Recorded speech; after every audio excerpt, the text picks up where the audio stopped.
ਅਸੀਂ ਜਾਂਦੇ ਦਰਖਾਸਤ ਲੈ ਕੇ, ਸਾਨੂੰ ਦਰਖਾਸਤ ਨਹੀਂ ਥਾਣੇਦਾਰ ਲੈਂਦੇ। ਦਰਖਾਸਤ ਕਿਉਂ ਨਹੀਂ ਲੈ ਰਿਹਾ? ਉਹ ਨਹੀਂ ਲੈਂਦੇ, ਵਜ੍ਹਾ ਉਹ ਗਰੀਬ ਕਰਕੇ ਨਹੀਂ ਲੈਂਦੇ। ਮੇਰਾ ਭਰਾ ਚਾਹੀਦਾ ਆ, ਸਾਨੂੰ ਹੋਰ ਕੁਝ ਨਹੀਂ ਚਾਹੀਦਾ। ਉਹਨੇ ਸਾਡਾ ਗਵਾਹ ਕਰ ਰਿਹਾ ਆ, ਇੱਕ ਜੇਲ੍ਹ 'ਚ ਦੇ ਦਿੱਤਾ। ਸਾਡਾ ਭਰਾ ਚਾਹੀਦਾ ਆ।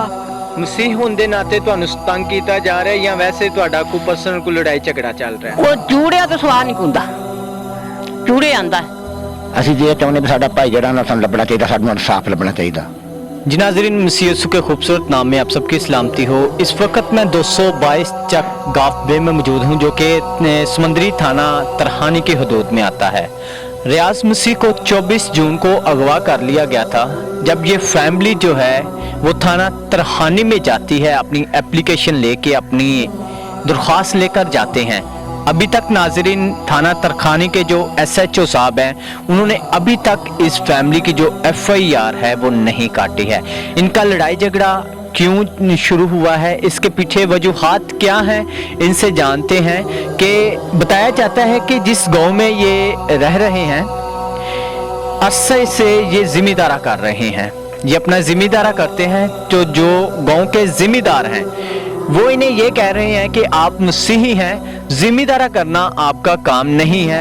ये ऑलमोस्ट 5 एकड़ के करीब रकबा है जो इन्होंने ठेके पर ले रखा है, और उसके बाद इनका लड़ाई झगड़ा शुरू होता है। और तब इसी लड़ाई झगड़े की बिना पर इनका एक जो बेटा है, अभी तक वो जो है उसके ऊपर पर्चा कर दिया गया था, वो जेल जा चुका है।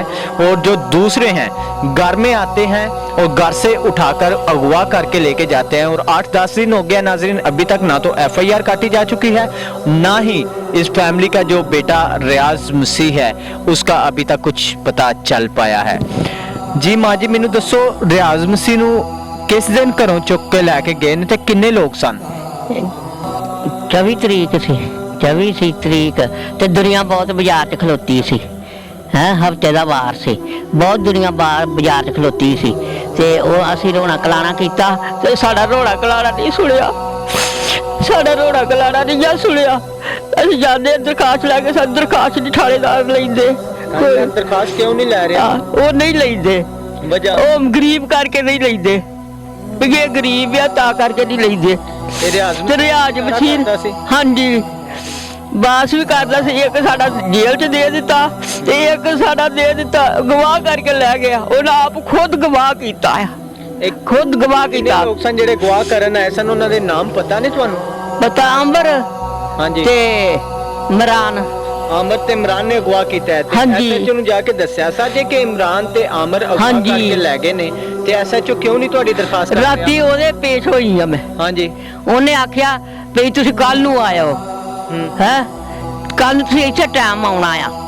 ਤੇ ਅਸੀਂ ਫਿਰ ਸਾਨੂੰ ਆਂਦੇ ਜਾਓ, ਤੇ ਉਹ ਉੱਥੇ ਰਹਿ ਗਏ ਆ, ਉੱਥੇ ਹੀ ਰਹਿ ਗਏ ਆ। ਉਹ ਉੱਥੇ ਉਹਨਾਂ ਪੈਸੇ ਦੇ ਦਿੰਦੇ ਆ ਤੇ ਤੇਰੀ ਗਾਹ ਕਰ ਲੈਂਦੇ, ਪੈਸੇ ਦੇ ਦਿੰਦੇ, ਗਾਹ ਕਰ ਲੈਂਦੇ ਆ। ਹਾਂਜੀ, ਇਹ ਦੱਸੋ ਜਿਹੜੀ ਤੁਹਾਡੀ ਲੜਾਈ ਹੋਈ ਸੀ, ਹਾਂਜੀ, ਕਿਸ ਬਣਾ ਤੇ ਹੋਈ ਹੈ? ਤੇ ਕਿਹਾ ਜਾ ਰਿਹਾ ਕਿ ਮਸੀਹ ਹੋਣ ਦੇ ਨਾਤੇ ਤੁਹਾਨੂੰ ਤੰਗ ਕੀਤਾ ਜਾ ਰਿਹਾ ਜਾਂ ਵੈਸੇ ਤੁਹਾਡਾ ਕੋਈ ਪਰਸਨਲ ਕੋਈ ਲੜਾਈ ਝਗੜਾ ਚੱਲ ਰਿਹਾ? ਉਹ ਚੂੜਿਆ ਤੋਂ ਸਵਾਹ ਨਹੀਂ ਕੁੰਦਾ, ਚੂੜੇ ਆਂਦਾ। ਚੂੜਿਆ ਤੋਂ ਸਵਾਹ ਮੁੰਡਾ ਕੁੰਦਾ ਹੀ ਨਹੀਂ, ਉਹਦੀ ਜ਼ੁਬਾਨ ਬਹੁਤ ਵੱਡੀ ਆ। ਉਹ ਚੂੜਿਆ ਤੋਂ ਸਵਾਹ ਨਹੀਂ। ਲੜਾਈ ਕਿਉਂ ਹੋਈ ਸੀ ਤੁਹਾਡੀ? ਲੜਾਈ ਉਥੋਂ ਇੰਨੀ ਕੁ ਮਿੱਟੀ ਫੜ ਕੇ ਬੰਨੇ ਤੇ ਰੱਖ ਦਿੱਤੀ ਆ, ਤੇ 2 ਕਿੱਲੇ ਇਹਦੇ ਮੰਗਰ ਭੱਜ ਕੇ ਗਿਆ ਹੈ। 2 ਕਿੱਲੇ ਮੰਗਰਾ ਜਾਂਦਾ, ਤੈਨੂੰ ਨਹੀਂ ਛੱਡਣਾ, ਇਹਨੂੰ ਮਾਰ ਦੇਣਾ, ਇਹਨੂੰ ਮਾਰ ਦੇਣਾ। ਮੇਰਾ ਵੱਡਾ ਭਰਾ ਜਿਹੜਾ ਥਾਣੇ ਆ, ਉਹਨੇ ਕਿਹਾ ਵੀ ਆ ਜਾ ਲਹੌਰੀ ਮੋੜਿਆ। ਲਹੌਰੀ ਸਿੱਧਾ ਨਾਂ ਉਹਦਾ, ਪੁੱਠਾ ਨਾਂ ਲਹੌਰੀ ਤੇ ਉਹਦਾ ਲਿਆ ਸਿਆ ਤੇ ਉਹਨਾਂ ਦਾ ਮੋੜਿਆ ਲਹੌਰੀ, ਮੋੜਿਆ ਲਹੌਰੀ। ਉਹ ਨਹੀਂ ਮੁੜਿਆ। ਜਿਸ ਵੇਲੇ ਨਹੀਂ ਮੁੜਿਆ, ਉਹਨੇ ਆਖਿਆ ਵਾਸਤਾ ਹੀ ਰੱਬ ਦਾ, ਨਬੀ ਰਸੂਲ ਦਾ ਵਾਸਤਾ ਮੋੜਿਆ, ਮੈਨੂੰ ਮਾਰ ਲਾ ਆਣ ਕੇ। ਉਹ ਮੁੰਡਾ ਨਹੀਂ ਮੁੜਿਆ। ਉਹ ਮੁੰਡੇ ਨੇ ਆਖਿਆ ਮੈਂ ਨਹੀਂ ਮੁੜਨਾ, ਮੈਂ ਉਹਨੂੰ ਮਾਰ ਕੇ ਆ ਛੱਡਣਾ ਆ। ਉਹ ਕਈ ਮਾਰ ਲੱਗਾ ਇਹਨੂੰ, ਮੇਰੇ ਭਾਈ ਨੂੰ। ਮੇਰੇ ਭਾਈ ਨੇ ਕਈ ਰੋਕੀ ਆ, ਰੋਕੀ ਗਈ, ਉਹ ਉਹਦੇ ਵੱਜ ਗਈ ਆ। ਇਹ ਨਹੀਂ ਸਾਨੂੰ ਪਤਾ ਵੀ ਉਹਦੀ ਵੱਜੀ ਆ, ਇਹਦੀ ਵੱਜੀ ਆ, ਇਹ ਸਾਨੂੰ ਨਹੀਂ ਪਤਾ। ਇਹ ਵੀ ਨਹੀਂ ਪਤਾ ਹੈ। ਹਾਂਜੀ। ਤੇ 2 ਕੇਸ ਦੇ ਵਿੱਚ ਤੁਹਾਡਾ ਇੱਕ ਭਰਾ ਜਿਹੜਾ ਉਹਦੇ ਤੇ ਪਰਚਾ ਹੋ ਗਿਆ ਹੋਇਆ, ਉਹਨੇ ਪਰਚਾ ਕਰ ਦਿੱਤਾ ਆ ਵੀ ਇਹਨੇ ਜੱਫਾ ਮਾਰਿਆ। ਤੇ ਸਾਨੂੰ ਸਾਰਿਆਂ ਨੂੰ ਇਨਸਾਫ ਚਾਹੀਦਾ। ਸਾਡੀ FIR ਵੀ ਨਹੀਂ ਹੁੰਦੀ ਹੈਗੀ, ਨਾ ਸਾਨੂੰ ਥਾਣੇ ਵਾਲੇ ਜਿੱਥੇ ਜਾਈਦਾ ਸਾਨੂੰ ਕੋਈ ਗੱਲਬਾਤ ਨਹੀਂ ਸੁਣਦੇ ਹੈਗੇ ਸਿੱਧੇ ਤਰੀਕੇ ਨਾਲ। ਜਦੋਂ ਜਾਈਦਾ ਸਾਨੂੰ ਕਹਿੰਦੇ ਕਿ ਅੱਜ ਆਇਓ, ਸੁਬਾਹ ਆਇਓ, ਤਰੀਕ ਤੇ ਤਰੀਕ ਪਾਈ ਜਾਂਦੇ। ਸਾਡੀ FIR ਨਹੀਂ ਹੁੰਦੀ। 24 ਤਰੀਕ ਦਾ ਸਰ ਗਵਾਹ ਹੋਇਆ ਹੈ, ਹਜੇ ਤੱਕ ਕੋਈ ਗੱਲਬਾਤ ਨਹੀਂ ਹੈਗੀ। ਨਾ ਸਾਡੀ FIR ਹੋ ਸਕਦੀ, ਨਾ ਕੋਈ ਗੱਲਬਾਤ ਹੁੰਦੀ ਥਾਣੇ।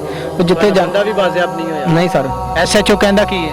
ਸਰ ਉਹ ਅੱਗੋਂ ਸਵਾਲ ਕਰੀ ਜਾਂਦਾ ਕਿੱਥੇ ਤੁਸੀਂ ਕੀਤਾ, ਜੋ ਸਾਨੂੰ ਖੁਦ ਕਹਿ ਰਿਹਾ ਕਿ ਤੁਸੀਂ ਕੀਤਾ, ਅਸੀਂ ਸਰ ਕਰ ਸਕਦੇ ਹਾਂ, ਉਹ ਨਹੀਂ ਕਰ ਸਕਦੇ, ਉਹਨਾਂ ਨੂੰ ਉਲਟਾ ਕਹਿ ਰਿਹਾ ਕਿ ਉਹ ਨਹੀਂ ਕਰ ਸਕਦੇ ਹੈਗੇ।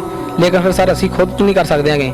ਕੋਈ ਆਪਣੀ ਭੈਣਾਂ ਦੇ ਨਹੀਂ ਭਰਾਵਾਂ ਨੂੰ ਗਵਾਹ ਕਰਾਉਂਦੀਆਂ ਹੈਗੀਆਂ, ਜਾਂ ਭਣੇਵੇਂ ਨਹੀਂ ਗਵਾਹ ਕਰਾਉਂਦੇ ਪਾਮਾਂ ਨੂੰ। ਸਾਨੂੰ ਸਰ ਸਹੀ ਸਲਾਮਤ ਸਾਡਾ ਬੰਦਾ ਚਾਹੀਦਾ, ਸਾਨੂੰ ਲੱਭ ਕੇ ਦੇਣ, ਜਿੱਥੋਂ ਵੀ ਲੱਭ ਕੇ ਦੇਣ, ਸਾਡਾ ਸਹੀ ਸਲਾਮਤ ਬੰਦਾ ਚਾਹੀਦਾ। ਇਹਨਾਂ ਖੁਦ ਖੜਿਆ ਹੈ, ਆਮਰੀ ਤੇ ਇਮਰਾਨ, ਇਹਨਾਂ ਕੋਲ ਸਾਡੇ ਚੁੱਕ ਕੇ ਲੈ ਕੇ ਗਏ ਨੇ, ਗਨ ਪੁਆਇੰਟ ਤੇ ਲੈ ਕੇ ਗਏ ਨੇ। ਤੁਸੀਂ ਵੇਂਦੇ ਸੋ ਪੇ ਸਾਰੇ ਜੀ? ਹਾਂਜੀ ਸਰ, ਅਸੀਂ ਸਾਰੇ ਜੀ ਮੈਨੇ, ਸਾਨੂੰ ਪਿਸਟਲ ਦਿਖਾਏ ਨੇ ਨਾ, 2 ਪਿਸਟਲ ਸੀ ਇਹਨਾਂ ਕੋਲ ਤੇ ਇੱਕ ਕੋਲ ਗਨ ਸੀ।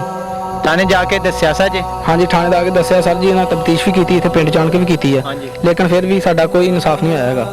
अगर इस फैमिली की बात की जाए तो जो रियाज मसीह है, जिसे घर से अगवा कर लिया गया हुआ है, अभी तक जो रियाज मसीह है बाज़ेब नहीं हो पाया, और जो SHO है वो अभी तक इस मुतासरा फैमिली की जो है वो आवाज़ नहीं सुन रहा, ना ही इनकी एप्लीकेशन जो है वो दर्ज कर रहा है। इसके साथ मैं आपको बताता हूँ, जो अक़लियती तहफ़्फ़ुज़ पाकिस्तान के चेयरमैन बाबा इंतज़ार गिल हैं, ये जो अगवा का केस है ये SHO और वो जो फैमिलियाँ मिलके बाबा इंतज़ार गिल पर डालना चाह रही है ताकि हमारा केस जो है वो रफ़ा दफ़ा हो जाए। जब बाबा इंतज़ार गिल ने इस फैमिली की आवाज़ को बुलंद किया, इनके साथ खड़े हुए ताकि हमारा मसीही भाई जो अगवा हो चुका है वो वापस मिलना चाहिए, तो वो अपने केस को रफ़ा दफ़ा करने के लिए इस केस को बाबा इंतज़ार गिल के ऊपर जो है वो डाल रहे हैं। अभी हम जाएंगे बाबा इंतज़ार गिल के भी पास जाएंगे, उनके गांव में भी जाते हैं, उनसे भी जाके गुफ्तगू करते हैं कि उनका क्या कहना है ये सारे बातों को लेके जो उनके ऊपर इल्ज़ाम लगाया जा रहा है। इसके साथ अपने मेज़बान खुरम सी को इजाज़त दीजिए। खुदा आप सबके साथ हो।